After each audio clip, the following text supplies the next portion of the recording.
6:07 on the Big 89 WLS. Andrea Darlas in for Steve Cochran today and tomorrow. Steve will be checking in with us, hopefully later on today or possibly tomorrow. He is in Rome. He is in Italy. Could be in a prison cell right now for trying to, spackle something or fix something, right? Right, or etch. Wasn't it someone trying to etch something in the Coliseum? I think he's moved on from Vatican City, but going to see the coast for the weekend, which would be really nice for him. I'm so thrilled to have in studio my friend Patrick Pfingsten. He writes The Illinoize with a Z. Thank you so much for coming in. Good morning, Andrea. Anytime you say come in and talk, I'm here. It's because we have that Central Illinois bond. Yes. Yeah, we do. First of all, before we start talking politics and everything going on right now, because the legislature is in session, I have to tell you, your son is absolutely adorable. He brightens my social media pages, because as you said, there's so much crap on social media. It just everyone's yelling and arguing, and there's people taking sides. And then you have your little boy, and you I guess it's maybe the pictures that you put up and how you phrase it, like Willie takes Dublin. Willie goes to the car wash, and he's just the cutest little guy, and he's so excited about everything that you guys do. Well, that's very nice of you. He turns 2 next month. He's smart and challenging and keeps us on our toes.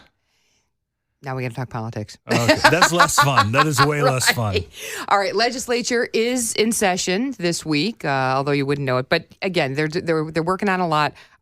Investing in kids is probably one of the top priorities right now for this session. Yeah. So this is what's called the veto session annually. It's kind of like, I think it was initially construed a million years ago, back when people were getting to Springfield on horse and buggy, and you couldn't just come down to override the governor's vetoes, willy-nilly. So you have this set time to do it. Everything still requires, super majorities to pass. It's still all that overtime rule that happens after May 31st. The thing that has permeated veto session over the last few years is that any big issue that doesn't get settled in the spring just gets punted because they're politicians and they can't make a decision if they have to. Mm-hmm. So you wind up with this long list of issues that are completely untouched or undecided, and you've got 6 legislative days to try and figure it out before they come back in January. And invest in kids is one of those things that couldn't get figured out in May. So Invest in Kids is the scholarship program that was enacted in 2017 that allows people to get a tax break by donating to a nonprofit, essentially. Okay. And this nonprofit awards underprivileged kids, low-income kids, and let's be fair, generally Black and Latino kids in Cook County for the most part, to get scholarships to a private school. Okay. Get them out of a failing public school and into a better chance to succeed. Teachers unions, of course, hate it because they say it siphons money away from public schools, even though it's not a government voucher like in other states. The government doesn't send the check. It's a private scholarship. And, of course, the supporters are saying we're for funding of public education. We're just trying to help some kids succeed. Right. And so you have this huge ideological bend here because you've got teachers unions and progressives that are really fighting against it. You have some African American and Latino legislators who were like, "Hey, this is helping our constituents. This is helping kids." Right. And helping kids go to school. 9,500 kids. Exactly. And they're being able to have more opportunity to succeed. And it's just turned into this proxy war over teachers unions, and it's really, really silly because in the scheme of the money that we send to public schools, scholarships for 9,500 kids isn't taking money away from public schools. Right. It's not an either or. It's really both not right now. And I think if all you have to do is read text messages or emails from anyone under 30 these days and wonder why public schools are claiming that more money is going to fix the problem because people can't, you can see that the proof is in the pudding and public schools, especially in some parts of this state, are not succeeding. Right. So if you have a kid who has an opportunity and can get ahead, why not help them. You know, and yeah, we can talk about fixing public education. We can talk about more money and better standards and making public education better. But if you can help a kid get ahead, why wouldn't you? Oh, absolutely. Now, if they don't approve the funding for this, it goes away at the end of the year? The scholarship program expires at the end of the year.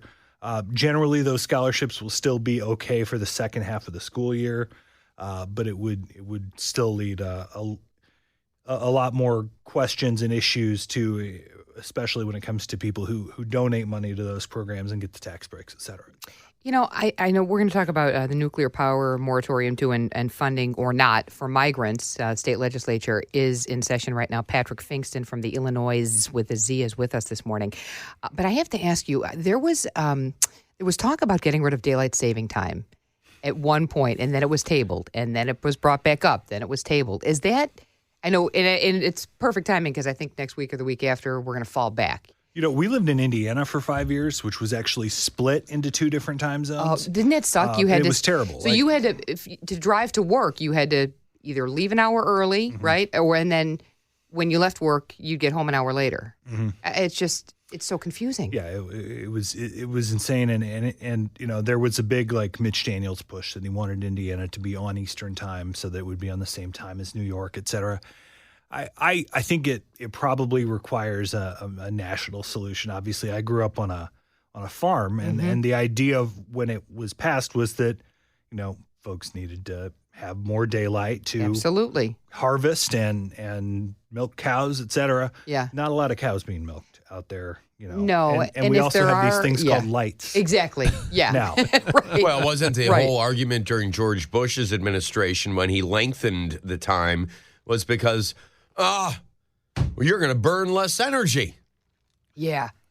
Which is a complete crock. Right. Because when you get up at, 7 o'clock in the morning and it's still dark outside, what do? You have to turn your lights on. And then it's getting dark at 4 o'clock or 3, I mean, George Bush was a great president, but that's where I'll fault him. Yeah, no, he was, but I completely agree. I was just curious because I know it's one of those things that it's brought up, every couple of years. And then I think there was a big production year before last when it was brought up, and a bunch of teenagers, a bunch of the school kids said, you know what, we want to eliminate this because they wanted their after school activities. They didn't want to practice, under the lights. They wanted to practice in the daylight, which I get, I have not heard anyone make a push on that on the state level at this point. Guys, I think we should rally.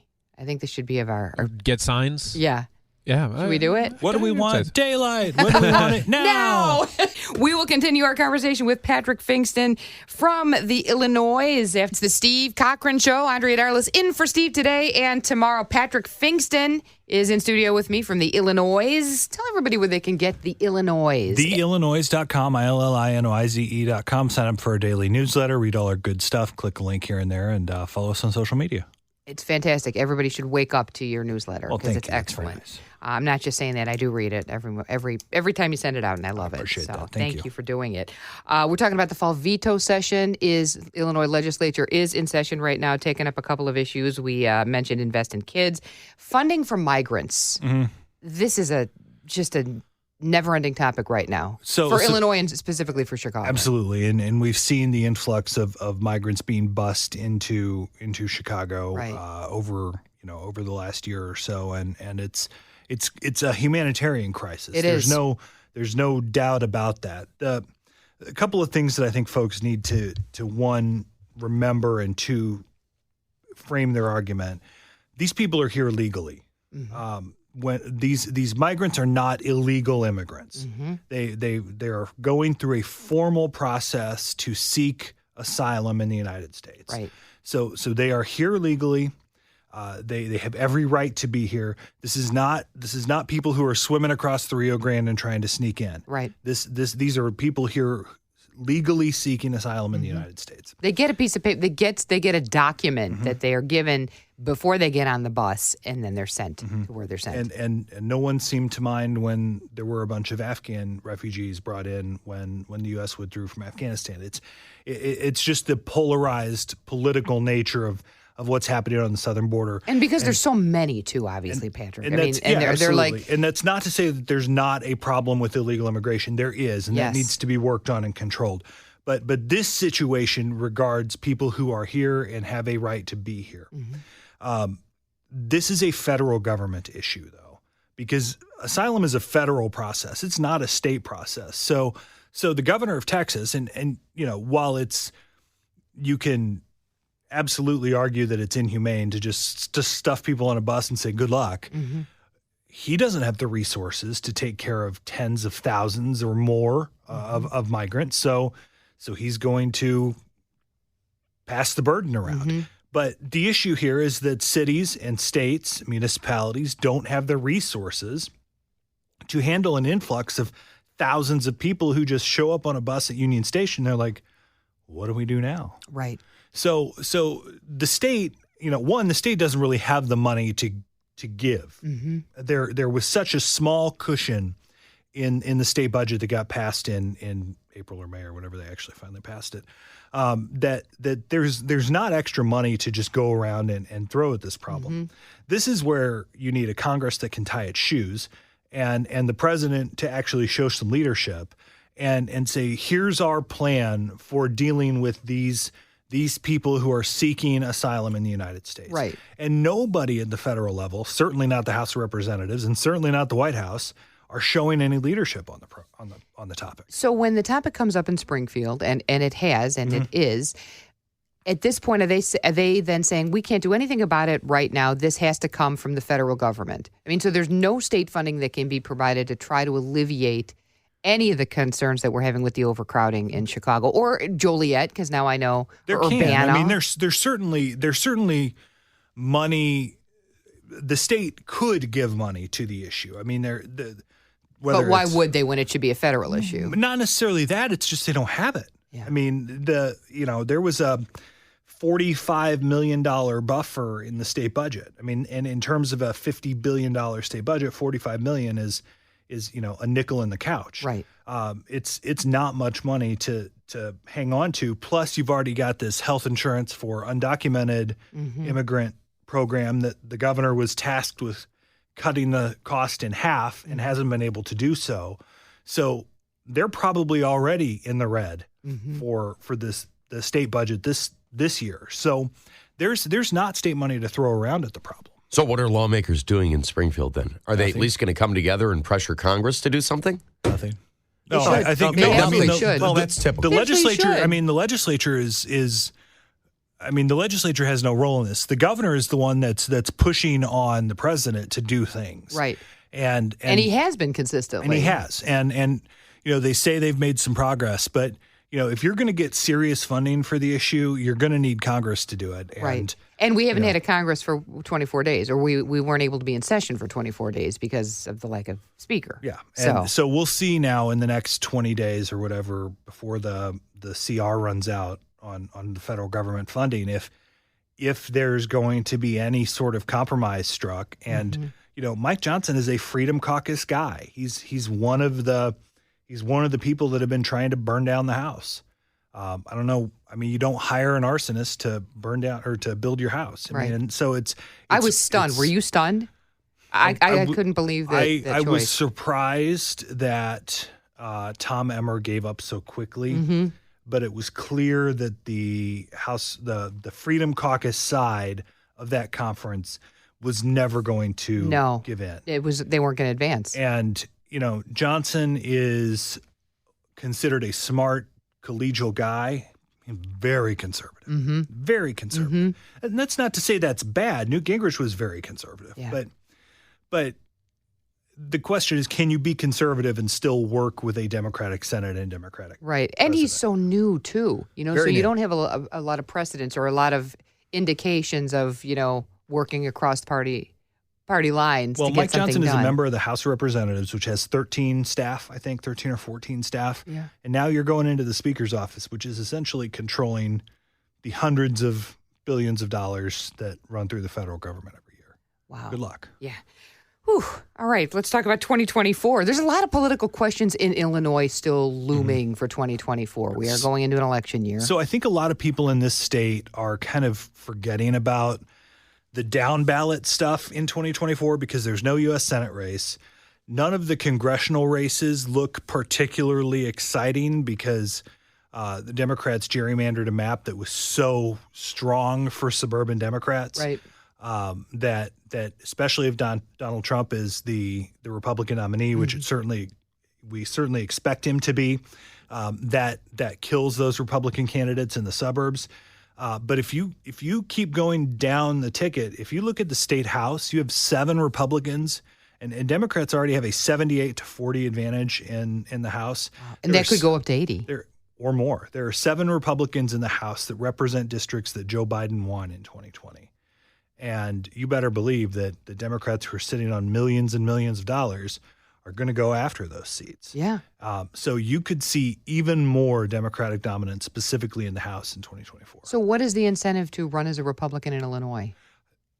I hear that a lot. There isn't. There really Seriously, seriously, think about that. I have a lot of friends who are still Republican consultants, and you know they say that candidate recruitment is harder than it's ever been. Oh, I bet. Especially in the suburbs, because you have this monkey on your shoulders of Donald Trump that while it will help you downstate, it will kill you in the suburbs. Right. He will kill Republicans in the suburbs, and the polling proves that.